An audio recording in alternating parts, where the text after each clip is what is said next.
Hey guys. Hey guys, come on in. I know I'm like a minute late here, but come on in. We're on Christmas. Well, some of us lucky people are on Christmas break. Some of us are still working, but I want you guys to come on in.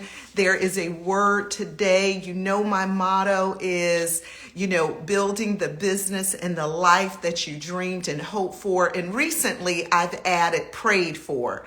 So Launching Deeper is all about building the business, building the life that you not only dreamed, but you hoped for, and that life that you prayed for, that abundant life that we read in the Word of God. So I'm so excited today, guys. Thank you. Come on in. Come on in. I know we are in the Christmas mode. We're out shopping and doing all the things. So I just want to encourage the people that are tuning in to share it, spread it, pass it on so people can catch the replay. I also, guys, I want to talk about really quickly before I start, have a quick word, but the Soul Experience Retreat is on and ready, guys. We are putting the last finishing details on it. It is going to be January the 12th through the 13th. I know it's short notice, but look, there is a burden to build. And that is what we're talking about today, the burden to build. God has been pressing on me about the soul experience, because as we go out here and we try to build the businesses and the life that we dreamed, prayed, hoped for, we can't do any of that if our soul isn't right. And I think, 2023, we were doing all the things. We're building, we're doing the conferences, the conventions, we're going, we're learning, we're becoming more competent in our skill and our craft. But the one thing that God has really pressed on me is building the soul. Because if we don't do that, we'll just revert to our old ways of doing things. So it's so important. So we are having the Soul Experience Retreat. So we are going to be offering overnight. We have a small limited amount of overnight spaces. So if you are interested in an overnight, the overnight experience, it's going to be in Gloucester, Virginia. So those that are local to my area, it is not that far. It is going to be an incredible experience. We are going to do silence, guys. I sat under the tree for 2 days and it literally changed the trajectory of my life. So we are going to do some silence, some meditation. So we're going to talk about manifesting. We're going to talk about mindfulness. We're even bringing in a trauma coach, a trauma therapist. So we're going to deal with all of that, because when you leave from the soul experience, your life is going to be changed. We're also offering day passes. So if you are interested, please DM me in messages. Let us know you're interested. Again, the overnight spots are very limited. So if you are interested in the overnight experience, we're having a chef that is going to not only feed our bellies, but feed our soul. Again, it's good. I can't even explain it. I'm so excited about it. But DM me in messages if you are interested in the Soul Experience Retreat 2024. It will be kicking off January the 12th through the 13th. The day pass will be for that Saturday, the 13th, in case you are not able to do the overnight or we end up selling those spots out, which I anticipate very quickly, because there is a limited amount of spots that will be available. But I'm telling you, it is going to be incredible, guys. I wanted to, and my time left with you, because I'm trying to really stay true to this 15 minutes. I understand everyone is busy. We all have things to do, and it's holiday, it's Christmas time. So I get all that. So I don't want to keep you guys. But I do want to talk about this burden to build. And I need people to just put that in the chat. Burden to build. The burden to build. Because I believe God has given all of us the burden to build. You know, guys, I will tell you, I was blessed to walk into a group of investors, and altogether there were 22 properties that we purchased. It was a blessing, but at the same time, it is a burden. I mean, it has been like, oh my goodness. So I said to one of the investors yesterday, because she was like, I'm spending more time on these properties than I am my full-time job. And I told her, I said, I know, but what we can't do is we have to see the blessing in it and not the burden in it, because there is an element of a burden.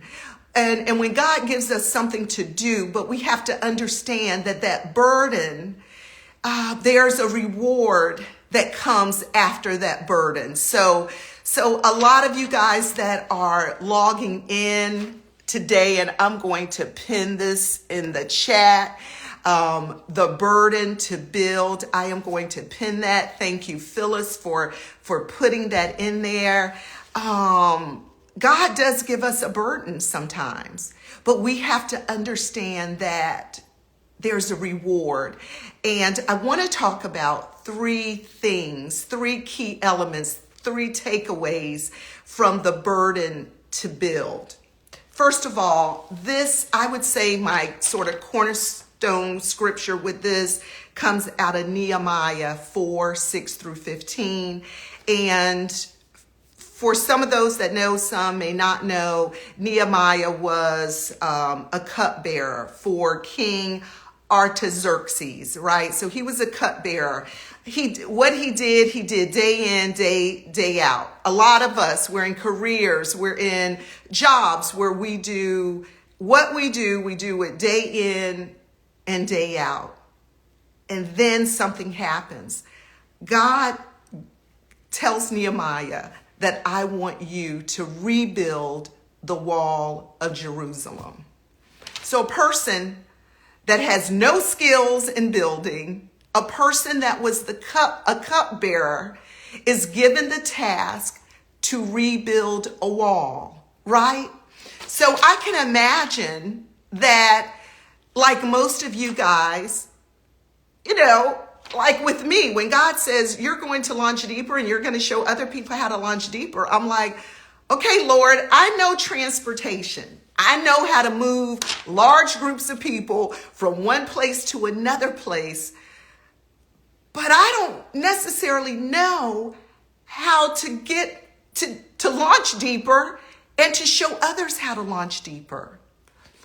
But what I did was I was just obedient. I just said, okay, God, I know it was you speaking to me, so I have to do what you're calling me to do. So Nehemiah was obedient in what God was telling him to do, which was to rebuild this wall. Now, the message that I want to give you guys is don't ignore the burden. If you're connected to Launching Deeper in any way, you know that God has given you a burden to do something, because like I've taught before, once you do one thing and God sees that you've done it and you were obedient at it, he will give you a burden. He will say, now this. And once you master this, he'll say, now that. And sometimes the things that God will give you, you'll say, Lord, I'm not equipped to start this nonprofit. Lord, I'm not equipped to start this business. Lord, I don't know how to walk into this new thing that you're calling me to walk into. There's a burden, but you know you can't shake it. You know you can't move away from it. There's this burden to build this thing that God called you to. So I want to give you three things to help with that. The first thing that I want to let you know is that a burden is disruptive. Usually when God gives you something to do, you have been minding your own business. You have been, whether it's your 9 to 5, whether it is, you're just used to doing a routine in your life. And then all of a sudden God will say, I need you to help women. I need you to lead this group. I need you to work on this. I need you to work on that. And you're like, Lord, I'm minding my business. I'm just doing what I thought I was supposed to do. And now you've given me something that is disrupting my flow, that is disrupting my normal plans. So I need you to understand, when God gives you something, people, it's going to be disruptive. It is not always going to be easy. There's nothing that God has given me to do since he's spoken to me, since he set me under that tree, that has not been disruptive, that has not gotten me out of my comfort zone. So understand, don't be shocked, don't be dismayed. When God gives you something, it will be disruptive. Hands down, disruptive. The second thing that I want to say is that there is a reward at the end. So we look at the life of Nehemiah. Nehemiah went from a cupbearer to a carpenter building the wall to the governor. People, if you don't hear anything else, understand that there is a reward at the end. That God never gives you something where you're going to lose.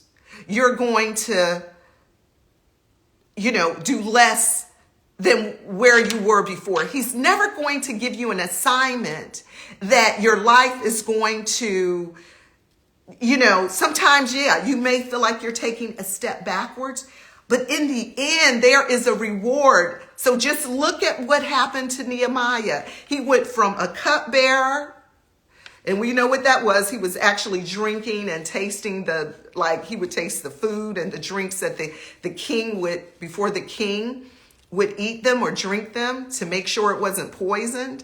So he went from that to a carpenter to a governor.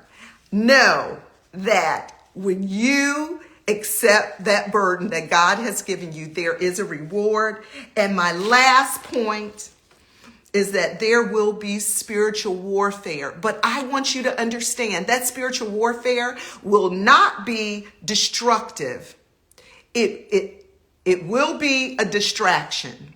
So when you're getting distractions, because think about it, Nehemiah was in the process. He was almost finished the wall, and the enemy sent Sanballat and Tobiah to distract him, to say, come down. But Nehemiah said, and I want you to type this in the chat. He said, why shall, and you can't type all of it, but I'll give you a point. Why shall the work cease while I come down? You have to say to your enemies, you have to say to those distractions, why should I stop the work that God has given me to pay attention to your distractions? Look, just put in the chat, no distractions. I'm focused. I'm focusing on what God has given me. I am focused on what I need to do to build the thing that God has given me to build.